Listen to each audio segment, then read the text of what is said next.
Хинэн тамхи татдаг вэ? Энэ тарагдаж байгаа 3 хүний нэг нь тамхичин. Та зүгээр л тэгвэл чадах уу? Хөөхөн үү, би залуу юу, си залуу юу? Энэхүү тавар сонирхолтой бөгөөд нарийн төвхтэй. Мөн хүмүүсийн цөөхөн хууль зүйн арилтыг болж чаддаг. Энэхүү зургийг болон ойр орчмыг сайдын нарийн ажиглаас ижүүрийг олох боломжтой. Та билнэ үү? Би цагаа явууллаа. Коммент хэсэгт хариулт авчирай.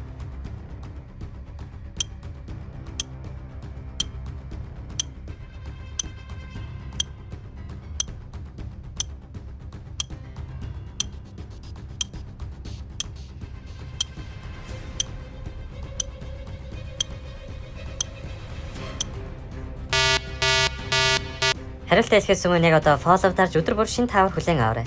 Зөв хариулт бол эмэгтэй. Бидний харж байгаачлан түүний ард тамхины утаа гарч байна. Тэгэхээр тэр гартаа тамхи нууж байгаа. Хэрвээ та зөв хариултыг олсон бол танд баяр хүргэе. Буруу хариулсан байсан санаа зовох хэрэггүй. Өшөө олон тавруудыг өдөр болгон оруулах болно. Хэрвээ таны биен дээр байгаа оноо нийгэмд эзлэх байр суурьтай илэрхийлдэг ертөнцид амьдардаг байсан бол ямар байх байсан бол? Тэр оноо тэг болсон тохиолдолд та ёроолгүй хар нөхрөө унана. Нэг ёсондоо өхөн гэж ойлгож болно. Ингээд тэр хоёр чөтгөрөөс зогцсаар хэсэг уйлдаж байгаад Куро гинэт эргэж хараад чөтгөрийн өөдөөс гараа сунгаад тасдуулаад бүтэн 100 гараа идүүлчихдэг. Тэгсэн Куро хөшгөө мөнхөөс гадна түүний бие тэр дорой ахин сэргээд харин Курогийн гарыг идсэн чөтгөр тэр дорой хордож өгдөг.